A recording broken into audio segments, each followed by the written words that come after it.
అందరికీ నమస్కారం. నేను మీ గోపాల్ అయ్యంగార్. శ్రీమతే రామానుజాయ నమః. మనం 16వ తారీఖు జూన్ నుంచి 22వ తారీఖు జూన్ వరకు మేషరాశి నుంచి మీనరాశి వరకు వారఫలాలు ఎలా ఉందో తెలుసుకుందాం. ఈ వారంలో అనేక మార్పులు అన్నమాట. సూర్యుడు, బుధుడు, శుక్రుడు ఒకేసారిగా మారిపోవటం వల్ల ఫలితాలు కూడా బాగా మారాయి. కాబట్టి 12 రాసుల వారు కూడా జాగ్రత్తగా వినాల్సినటువంటి పరిస్థితి ఇవాళ ఉంది. మీరందరూ కూడా ఈ యొక్క వారఫలము, మాస ఫలము, సంవత్సర ఫలాలు ఏమో తెలుసుకుంటుంటారు. కానీ మీ లగ్నం ఉంది చూశారు, అది మీ జీవిత చరిత్రని చెప్తుంది. మరి లగ్నం కావాలంటే మీ date of birth, time of birth, place of birth ఉండాలి. దాన్ని బట్టి మీ జాతకం మొత్తం రెడీ అవుతుంది. మీతో 50 పేజీల జాతకాలు మీరు బైండింగ్ చేసి దాన్ని పెట్టుకోవచ్చు. ఎప్పుడైనా సరే దాంట్లో చదువుకుంటే మీకు టైంకి ఏ టైం గడుస్తుంది, ఈ టైం ఎలా ఉంది, రాబోయే టైం ఎలా ఉంది, ఇవన్నీ కూడా మీరు చూసుకోవచ్చు. ఆ తర్వాత 50 పేజీ జాతకంతో పాటు ఒక 15 నిమిషాలు మీతో ఫోన్లో రికార్డ్ చేయించడం అనమాట మీ జాతకాన్ని. ఎందుకంటే మీకు అన్నీ మొత్తం అర్థం కావాలి కదా, బుక్ అర్థం కాదు. కాబట్టి 15 నిమిషాలు బాగా అర్థమయ్యేటట్టు చెప్తా.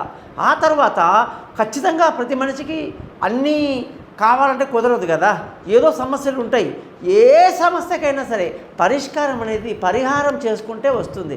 జాతకాన్ని బట్టి ఏ సమస్య ఉన్నా సరే దానికి పరిష్కారం కూడా మనం ఖచ్చితంగా తెలుసుకొని ఆ పరిష్కారాన్ని మనం పక్కాగా ఫాలో చేస్తే 100కు 100% మనం అనుకున్నది జరుగుతుంది. అందుకే మీ date of birth, time of birth, place of birth ఈ నెంబర్కి వాట్సాప్ చేయండి. మీకు నేను అన్నీ రెడీ చేసి మీతో ఫోన్లో మాట్లాడతాను. గురుదక్షిణ ఉంటుంది. అలాగే మీరు ఏదైనా సరే టెన్షన్ పడద్దు. ఈయన జాతకం అంటాడు, ఇంకేమన్నా పెద్దగా చెప్తాడేమో, మనకి పెద్ద డబ్బు ఖర్చులు ఉంటాయేమో అని చాలామంది భయపడుతుంటారు.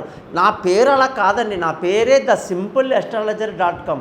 నేను జనాల్ని మోసం చేయటము, వాళ్ళకి ఇంకేదేదో చెప్పటాలు, ముఖ్యంగా జ్యోతిషం చెప్పేటప్పుడు 100% ఎవరిని భయపెట్టే అధికారం ఎవ్వరికి లేదు.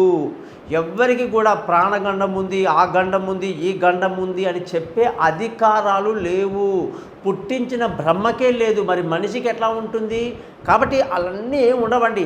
సింపుల్గా అద్భుతంగా చెప్తాను. ఇంకొకటి, ఎవరికైనా డేట్ ఆఫ్ బర్త్ లేదనుకోండి, వాళ్ళు ఏం చేయాలంటే వాళ్ళ ముఖం కనిపించేట ఒక ఫోటో, కుడి చేతి రేఖలు మగవాళ్ళు, ఆడవాళ్ళు ఎడమ చేతి రేఖలు పంపిస్తే ఆ జాతకాలు రెడీ అవుతాయి. మీతో నేను సేమ్ డిట్టోగా అలాగే మాట్లాడి పరిహారాలను చెప్తాను. కాబట్టి ఖచ్చితంగా నన్ను మీరు కాంటాక్ట్ చేయండి. ఇకపోతే ఈ వారం గ్రహస్థితి కానీ చూసుకుంటే మేషరాశిలో కుజుడు, వృషభ రాశిలో గురువు, మిథున రాశిలో సూర్యుడు, బుధుడు, శుక్రుడు, కన్యా రాశిలో కేతు, అలాగే కుంభరాశిలో శని, మీనరాశిలో రాహు, చంద్రుడేమో కన్యా, తుల, వృశ్చికం, ధనుసు రాశిలో ప్రయాణిస్తున్నాడు అన్నమాట. మరి దీన్ని బట్టి మనకు ఆదివారం నుంచి శనివారం వరకు, హస్త నక్షత్రం నుంచి మూలా నక్షత్రం వరకు, దశమి తిథి నుంచి పౌర్ణమి తిథి వరకు ఎలా ఉందో చూద్దాం.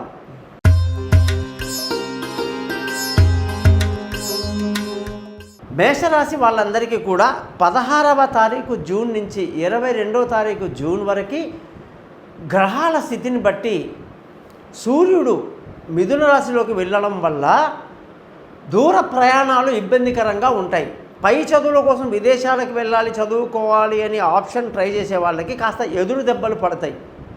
తెలివి తక్కువ నిర్ణయాలు తీసుకోవటం, తర్వాత పిల్లల చదువు విషయంలో అజాగ్రత్తగా ఉండడం, ప్రయాణాల్లో ఇబ్బందులు పడడం జరుగుతాయి. కాబట్టి మేషరాశి వాళ్ళు ఆ విషయంలో జాగ్రత్తగా ఉండాలి. ఇకపోతే శుక్రుడు ఎప్పుడైతే మిథున రాశిలోకి రావడం వల్ల డబ్బుకి ఇబ్బంది, కుటుంబంలో చిన్న గొడవలు, పిల్లల చదువులో తికమకలు, ఇబ్బందులు ఉంటాయి. బుధుడు మిథున రాశిలోకి రావటం వల్ల విపరీతమైన ధైర్యం ఉంటుంది. చిన్ననాటి బంధువులు రాకపోకలు, బంధువుల పలకరింపులు, స్నేహితుల రాకపోకలు, సంపూర్ణమైన ఆరోగ్యం, ఇవన్నీ బాగా ఉంటాయన్నమాట. ఈ వారం అంతా కూడా ఈ రాశి వాళ్ళు మానసిక నిబ్బరాన్ని బాగా కలిగి ఉంటారు. సంతోషంగా ఆనందంగా గడుపుతారు, విందులు వినోదాల్లో పాల్గొంటారు, సంతోషంగా ఉంది. ఇకపోతే విలువైన వస్తువులు, భూములు, వాహనాలు, ఇతరత్ర ఏదైనా సరే కొనటానికి మంగళవారం తర్వాత బాగుంది. ఆరోగ్యపరమైన విషయాల్లో ఎటువంటి దిగులు లేదు. భార్యాభర్తల మధ్య చక్కటి సయోధ్య కలిగి సంతోషంగా ఆనందంగా గడుపుతారు. పెళ్ళి కాని వాళ్ళకి ఇంకా కొంత సమయం పడుతుంది, దూరంగా ఉన్న వాళ్ళు దగ్గర అవడానికి ఇంకా కొంత సమయం పడుతుంది. పార్ట్నర్షిప్లో ఇబ్బందులు ఉంటాయి. అదృష్టం బాగుంది. తండ్రి సహకారంతో అన్ని పనులు పూర్తి చేయటం, ధర్మ మార్గంలో వెళ్ళటం, మంచి గురువుని కలుసుకోవటం, అదృష్టం బాగుంది. ఉద్యోగంలో ప్రమోషన్లు, ఇంక్రిమెంట్లు, పై అధికారుల ప్రశంసలు, కొత్త కొత్త ఉద్యోగంలో అవకాశాలు అన్నీ బాగున్నాయి. వ్యాపారంలో మంచి లాభాలు ఈ వారమంతా కనిపిస్తుంది. ఈ వారంలో ఖర్చులు కానీ చూసుకుంటే అధికంగా మేషరాశి వాళ్ళకి ఉంటుంది.